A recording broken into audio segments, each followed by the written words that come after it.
Give me the next 90 seconds, okay, maybe 9 minutes, and I will show you the magic key to have the most enriched, amazing 90 remaining years of your life if you're willing to stick around for, 90 seconds and 9 minutes from there, okay?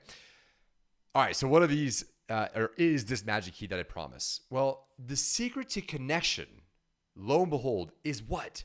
To connect. The most simple thing to utter, but the most difficult thing seemingly in history to actually pull off. Why? Well, let's talk about the problem first and why people fail to connect. Why do they connect? Or fail to connect, excuse me.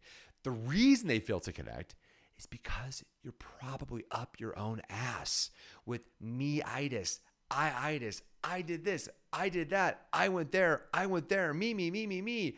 Hey, did I tell you what I'm working on or what I did last weekend? Nobody cares. Nobody cares. Your mom doesn't care. Your grandma doesn't care. My grandma doesn't care. And she's dead. And even if she was alive, she still wouldn't care. Okay? I'm sorry to say. And the reason is that nobody cares is because they won't ever care until they know how much you care. So you've got to show them that you care. And that means that you've got to be listening and a few other things as well that we'll get into here in a moment to show them and demonstrate to them that you care. So let's make this as simple as possible to give you something tactical to walk away from this video with that you can put in your pocket and pull out at a cocktail party, or if you're like me and don't drink that much. Well, that's not true. I had wine today. But don't drink that much, like go to cocktail parties, whatever. A kombucha party is this, okay? So here's a simple framework that piggybacks off of the punchline, which is this next bit here. Okay. Dale Carnegie in the, who cares, 1910s or something, wrote a book called How to Win Friends and Influence People. It's a fantastic read. You should definitely read it if you want. You're an adult, do whatever you want. And in the book, he talks about the secret to being interesting. Now, pretty much everyone in history, except for the exceptional 1%ers in conversation, get this wrong. They think to be interesting, what they need to do is go off and say, hey, oh my God, hey, John, did you hear about what I did this weekend? Oh, you didn't? Okay, cool. I'll tell you anyway. Let me tell you about what I did. So I went out on my yacht, and then I got out on my yacht, and then I got on my Lamborghini, and then I drove around, and then everyone falls asleep, and no one cares. Okay? Nobody cares because of this simple reason. No one cares about you until they know how much you care. And even if they do care, it's hard to care until you show them yet again that you care. And the best way to do that is by being interested. So the secret to being interesting in conversation, and that's the vehicle of connection largely, is being interested. So how can we become more interested in what people are saying that we talk to? Well, here's a framework. If you're looking for a cute acronym, I'm sorry, this is butcherified, and that's okay. So here it is though. GITP, GITP. There's your framework, okay? Or FITP. Actually, it's FITP. How about that? So what is it? It's number one, go first. Okay, realize that everybody's dreaming about something, or everyone is winning in some way, shape, or form, or they have something to be grateful for, okay, or some sort of highlight in their life.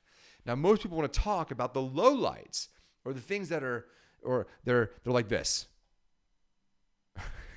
They're super dark and boring and drab and evokes this negative emotion. And your job as the conversationalist that's intent on connection is to steer them towards the path of light and positivity. And that means that you need to ask a question that sets them up to not be negative and up their ass about how sad they are, okay? So what does that look like? If the goal is to evoke a positive emotion, and then as a result of that, have them attach that positive emotion to you, this is what you need to be thinking about before you ask the question, okay?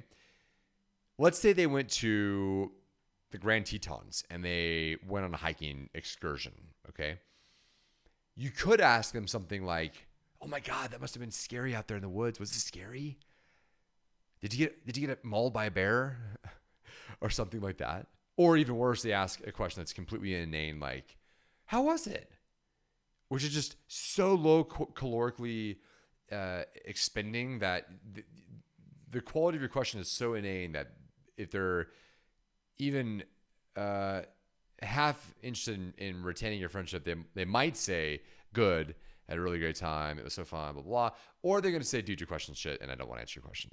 Okay, so a better question that you could ask would be something like, wow, so you just got back from the Tetons. I've heard amazing things, and the footage that I saw on Instagram that you posted was stunning. Wow, it was so beautiful.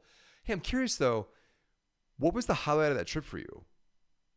Done. Or something like, wow, that trip must have been life-changing. Did you have any positive epiphanies walking away from that? Like, certainly something dramatically profound in a positive sense must have happened to you on that trip. Tell me about that. I'd love to hear. The goal is, again, to shape up a question that evokes from them something positive. It's like, God, you know what? It's funny you ask. I've realized that my life is short of meaning, and so and then suddenly they're giving you something of material interest that is positive. And by material, I mean immaterial, like it's actually positive, okay? And then at that point, actually I lied, because most people, if they're not a friend and they don't trust you yet, there's an extra step here. So that works with your friends that trust you and love you. But the problem is with strangers, someone like a colleague or a coworker or whatever, is that if it's not a safe environment for them to actually disclose with depth to you what they actually feel, actually believe, and actually experience positively or negatively, in some cases, you do need to talk through the negative shit too. And that's not always fun, but it's not like the worst thing to do, have to do that, is you need to invite them, okay? And so there's verbal ways to do that, and there's nonverbal ways to do that. So let's talk about the nonverbal ways to do that first, okay? So if I ask you, hey, oh my gosh, how was your trip to Cancun? I can't imagine it was anything short of life-changing, and you must have had some profound ideas. Am I right? And they'd say, yeah, and they'd go on. And then the nonverbal way to show them that you're actually engaged, do you want to know what it is? It is rocket science. It's called give them attention, okay?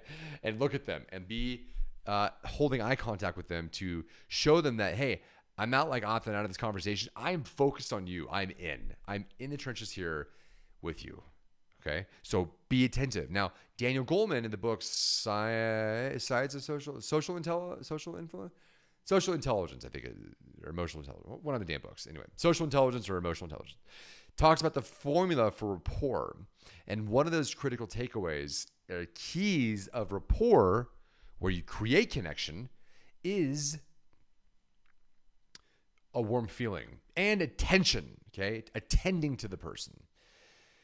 And you can do that non-verbally by way of your eye contact, how you're positioning your body. If I'm talking to you like this, and you're over here in the camera and you're looking at me and I'm like this, then this guy talking to me has got to be thinking this guy's a prick. He's not listening to me. I'm talking to his ear. No, put your eyes on the individual you're talking to and give them your full attention, okay? And as far as your additional nonverbals, there are other subtleties too, like your facial expressions, okay?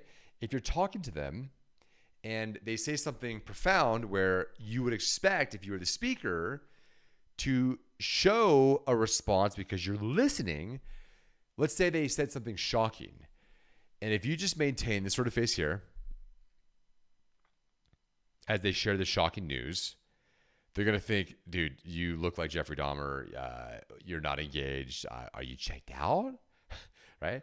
But if you do something like, shocking statement, you go, and you show engagement in your face, and your face is animated and lights up, they're going to know that you're paying attention. Okay? It's super important. The nonverbals are arguably the most important thing. We hear this all the time. Communication is 80% nonverbal and 20% verbal. And yes, but it's also reception of communication that's the same. The Pareto slicing of 80-20 applies just the same. Nobody talks about that. Why? So those are the nonverbals, and there's of course more, but that's the general idea. And as far as the verbals go, things like showing signs that you're listening by either wow or oh my God, like being engaged verbally as if you're participating in the listening to what they're saying is enormously important. Wow. Oh my God, really? Seriously? Those sorts of utterances, okay, are very, very helpful to show them that you're actually listening. All right. Beyond that, the second step here is to actually invite. Now, part of the invitation, so we have first go first, and then second is invite. when you're inviting them to disclose, a huge part of it is just the way your body's comported. If you're not squared up and paying attention and open like I am now versus this, right? This subcommunicates, especially with the shoulders being lifted like this, that you're not interested. You're disengaged, you're out, you're checked out. But if you're open and expansive and squared up on them and you're looking at them, they know that you are inviting them to share more. All right. So those are the first two steps. Now, a lot of that was covered in the first chunk there. Let's move on. All right. So the third piece here is threading. Now, this might be the wrong label, but you'll get the idea here. So similar to when on your shirt, you see a thread and it's just a little tiny piece poking out. But if you get curious on flight or whatever, and you start pulling it, suddenly the thing's like a mile long. Okay. So conversational threading is something like this. Understand that when you're talking to people, they're going to gloss over the speed bumps or the peaks of the mountains or the highlights in their life, but they're not going to unpack it and give you all the depth and the richness of the meaning of the emotional experience they had, how it may have changed them, whose life it impacted, how it impacted their lives, and all the richness in conversation that exists and lies dormant underneath their threads. You, as the listener, have to A, be listening to it, and then B, be willing to tug on it. Now, sometimes you'll hear these internet podcaster types or whatever say things like, I want to go back and double click on that, or I want to go back and zoom in on a point that you made. Okay. Those are fitting and helpful metaphors as well, with the idea being that you have to first be listening. Okay. And oftentimes they'll say things in passing. Now, in the context of selling, which is not what this video is about per se, but you could argue that, in fact, every conversation is a sales conversation because you're holding someone's attention, and that's what sales is. And maybe I'm not holding your attention in this video. Maybe I've arrested your attention. I don't know. I don't really care. Although it'd be fun for you to stick around in the end and subscribe and whatever other shit people say these days. But by double clicking and double tapping on what people say and inviting them to disclose more, it shows that you're listening actively and you're engaged and participating in the conversation as a receiver of their messages, and they're going to love you for it. And that is going to demonstrate that you are interested, and that is the ticket to being interesting. So let me give you an example. Okay. Let's say that your friend or a colleague, whatever, someone in the elevator that you happen to be going to coffee with for whatever reason, and it's like a not awkward environment to go deeper into a topic, says, yeah, hey, I was just out in Aspen this last weekend, and I went on a downhill mountain bike trip, and scariest thing in my life, and would never do it again. And anyway, then I went to dinner, and okay? And they go on, and they like pay no mind to the fact that they'll never do that awesome thing again of downhill mountain biking, for example. Well, if you're listening actively, you would say, wow, that sounds like an amazing time. I'm curious, you said that you will never mountain bike again? Why? What happened? Tell me about that. And then bam, we're looping back to the invitation, which is the second step of this framework. Invite, right? Pull them back to being reminded that they're invited to share with you deeply because you're an open book or creed with open arms or arms that open, right? To listen to them. Thread, constantly be threading because there's always more richness and gold to mine, and the little bumps they signal to you, and you have to see the thread and pull on it, all right? Or double click, zoom in.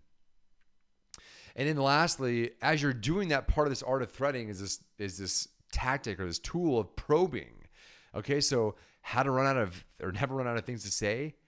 Ask them how it felt or what their emotions were as they experienced that thing. So I might ask them, hey, so you said that you are never going to mountain bike again because it was the scariest thing of your life. Wow. Do you find that happening a lot with extreme sports, or are there other areas of your life where you don't feel that emotion, but it's as exhilarating? Okay. Probe deeper.